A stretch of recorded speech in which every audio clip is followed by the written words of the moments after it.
Oh! Hey, audience! Sorry, just contemplating something.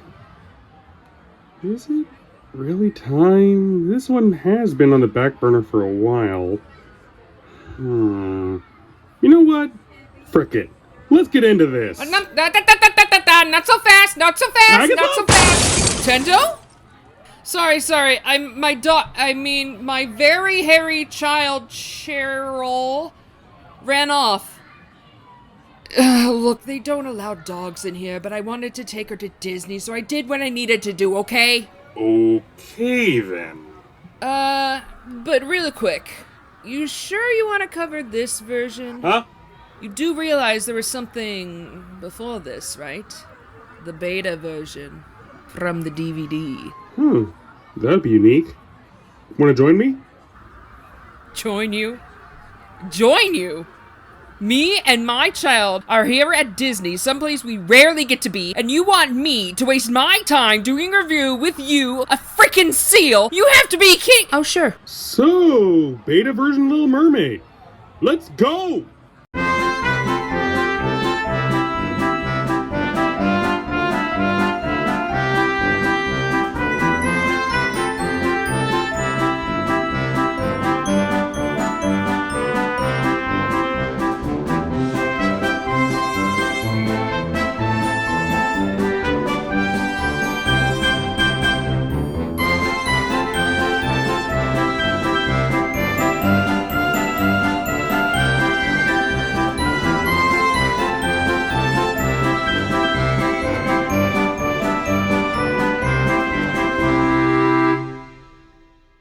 The Little Mermaid Virtual Ride. This was a bizarre special feature in the original Little Mermaid DVD release, as at the time, the ride was never supposed to be completed. This was made long before the ride was put together, as the attraction was designed but eventually scrapped, thinking this work would never come to be. But the proof of concept video was placed on the DVD, only for an actual Little Mermaid ride to be built years later. DVD bonus features were so cool. I'm so sad that they're basically gone now. Yeah, Blu-ray developers and streaming services, do better! As a result, this would easily be lost media, not unlike many other videos made behind the scenes for unbuilt attractions, which we know there are tons of. But this one managed to escape for some reason. And just for the sake of exploring this bizarre curiosity, that's what we'll be looking at today. So, shall we get into some attraction development madness? Yes, we will, Tendo. Yes, we will. Wait, Cherry, Eeyore's not a plush toy! Cherry, that's... Oh, I'm going to have to pay that mascot performer a lot of money, aren't I? Yeah, probably. The experience begins at the ride itself, hopping aboard what seems to be a Peter Pan-style ride car. Hold up. Why did you keep the strings? They're supposed to have Disney magic. Why did they keep the strings? Look, it's a proof of concept. They're probably showing off the intended ride system.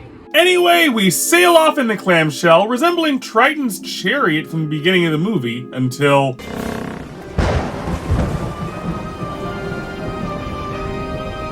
Damn. Dark.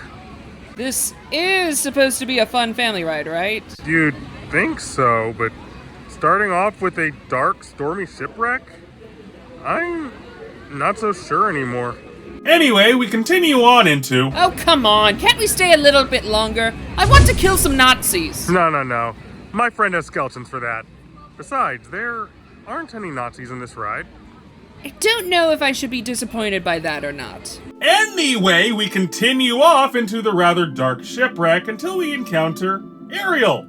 And man, talk about a sudden tone shift. Also, dang, this quality of animation. If this is the beta version, I would hate to see the alpha version. Probably full of a bunch of macho dude bros who claim any form of affection is gay. That's not... We sail past the ship and we end up going down into the water. How would they have pulled off that effect? Just like in the real one, right? But the actual ride is an omni-mover, and thus turns around to make moving in and out of the water an easier effect. This is a hanging dark ride similar to Peter Pan.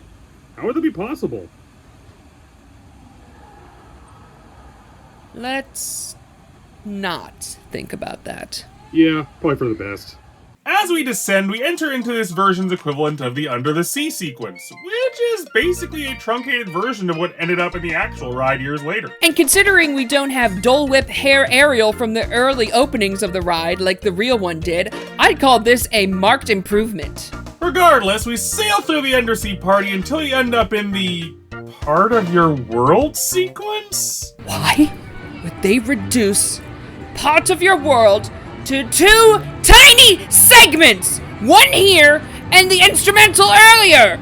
It's one of the best Disney songs ever made. What were they thinking? Evidently, they weren't. We skip past that amazing song, heading in towards the entrance of Ursula's cavern, seeing the polyps moving around in a circle. They're not supposed to be moving. They're supposed to die now. Agatha, chill. They're about to get to one of the coolest villain songs ever. Come on, let's watch. That is, he's got to kiss you.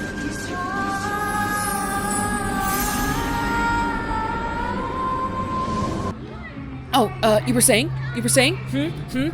You were saying? Hey, Tendo, you were saying? Yeah, that's some bull. Ugh! Everything is stupid and I hate it. I'm getting a churro. What the hell? Why is only the instrumental used? Poor Unfortunate Souls is excellent! This here.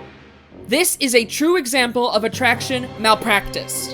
Truly shameful. Also, is this the part where her head falls off? Agatha! We get a bit of the instrumental from the song as we see the underside of the Kiss the Girl sequence for some reason. Odd. Very odd. Only to go through a dark room and immediately rise to the surface for the film's finale. What? Yeah, just out of nowhere. No fall apart of the deal, no false wedding, nothing. Just, she's big now. Jeez, even Kingdom Hearts handled this better. Kingdom Hearts 1 Atlantica or Kingdom Hearts 2 Atlantica? Both. Both. I don't know, both. This looks sick as hell, and I wish this was a thing, but it would scare all the children. And we can't have nice things, can we? I would be, woo, yeah, Ursula, bite me in half. Like this would look sick as hell, but also probably expensive as hell too. So, after a random Ursula jump scare, I guess implying we were the ones who stabbed her, we enter into darkness. Only for Scuttle to lead us into Kiss the Girl, except with the music this time. Wait, the song with questionable consent gets a double feature? Well, to be fair, this first time they're only using the sequence, not the song itself. Everything is stupid and I hate it. I'm getting another churro. Another one? Already? This one's for Cherry. Also, don't question my churro consumption. We travel into the bayou, watching over the sequence in the boat when... What? What is it? No. Why is Sebastian a penis? What the hell do you mean? Ah! Why, Agatha? What kind of weird-ass experiment did you do on him? Don't you blame me. This is not my mess. And we exit from that right into the ending with the wedding, which leads me to my biggest problem with this beta ride. If you haven't seen the movie beforehand, and you're going on this ride for the first time, you'd be completely confused as to what story is being told here. What do you mean? Part of your world, a major plot element defining Ariel's character motivation, is barely a footnote. Kiss the Girl is after the final battle. The scene barely interconnects. The major plot point that Poor Unfortunate Souls represents is also glossed over. Giant Ursula, as badass as she is, comes out of nowhere with no setup. How is anyone without an understanding of the film supposed to follow this? Well, to be fair, this is the Imagineering equivalent of first draft, so judging it that harshly seems a bit... Absolutely not. Sure, this is the beta version, and not the final project, but think how much time they put into fully animating this. This was clearly deep in development if they put this much effort into it. These issues really are something that should have been ironed out long before this point, given the expense of this for the time. Correct. Can't argue with that. You'll find it most unwise to argue with me. Fair point. Regardless, we sail past right into the exit, presumably heading right out to a gift shop because, as we all know, All rides must end near the gift shop. So, Agatha, What do you think of this pre-release ride? Not a fan. Man, I can see bits and pieces of where they took inspiration for the current ride. Like with the cranes pulling open the curtains. But besides the giant, badass-looking giant Ursula boss fight, I'm kinda glad we got the final version of this ride instead of the beta version. If you haven't seen Little Mermaid, you'd be confused. If you had, you hate it. You could see potential, but they threw so many ideas at the wall and left so many on the cutting room floor that should have been switched. This didn't work for me. Yeah, while I respect that this is a beta project never meant for public viewing, it's amazing to see the progression of what we got versus the early plans. Sure, there's a lot of issues, but that's going to happen with any early draft. This may not have been the best project with a lot of problems, but this was just one step along the road towards the final ride, and thus makes it interesting to witness. It may not be the best, but whose work is before it's complete, huh? Go check it out if you want, just be prepared for what you're getting into. Well, that was stupid and I hated it. Meh, it is what it is. I'm just glad you were willing to join me in this. Oh, hey, Tendo, real quick. Sorry about my ex trying to kill you. See, that was a while ago. We broke up. She was really shitty, you know. I'm not affiliated with her anymore. What she does, that's on her. I'll never work with her again. We are never, ever getting back together. Did you just quote Taylor Swift at me? Do not start with that. I am not a fan. Okay, sorry. Anyway, thanks for joining me, Agatha. Oh, no problem. Glad to join in. And Cherry, that's not a true toy, that's another mascot!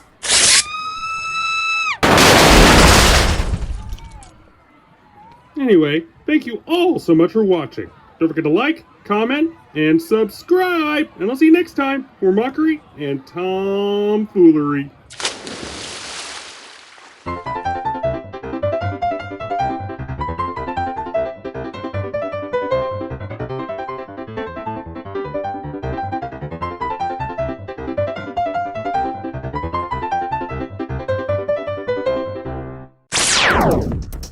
Oh no, not Tendo. Just get me in close. I'll knock them out. Right. Is Tendo okay? Boss will be fine. I did the equivalent of tasing him unconscious. Doesn't look like it did a damn thing to the chip though. Frick! I'll get Tendo's guardian pin off him.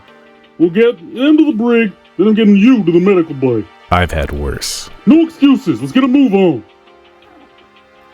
I still think this is far from necessary. Oh, yes it is. That's 3 stitches or it's gonna get infected.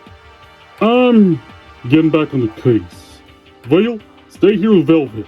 That's an order. Fine, whatever. I heard what happened. Is everyone okay? Yeah, we got it handled. Tendo's been put in the brig with the others. Wait, where's Jose? I had enough of that creep hitting on me, so I threw him down the garbage chute. Oh boy.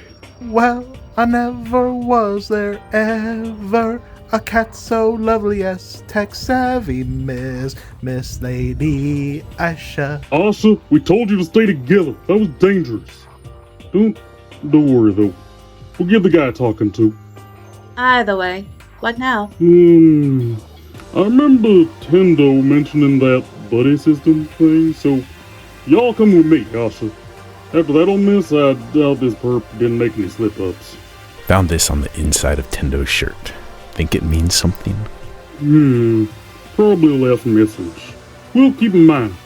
Come on, Asha, let's get going. What are you doing in there? The perp attacked from the vent, so just checking to see if anything beyond the suds was left here. Ha! White thread, but who the hell here wears white? I think I might be getting a cleaner picture now, but I want to do one last thing first. Let's begin. Describe what's happening. That interrogation you had us in? Yup, I want to do one last check through first. See if anything stood out. And? Yeah, something did. In fact, I think I know who her traitor is. Can you guess who Carquiz's agent is? You should have all the clues. Give it a guess. Talk amongst your friends, all as you await the answer. When it is revealed in the very next episode. Stay tuned. Greetings, explorers. Please take the time to like this video, subscribe to the channel, and click the bell for notifications for when new videos come out. If you'd like to support our adventures, you can check out our Patreon or purchase merch from the link below in the description. Thank you for watching, and have a magical day.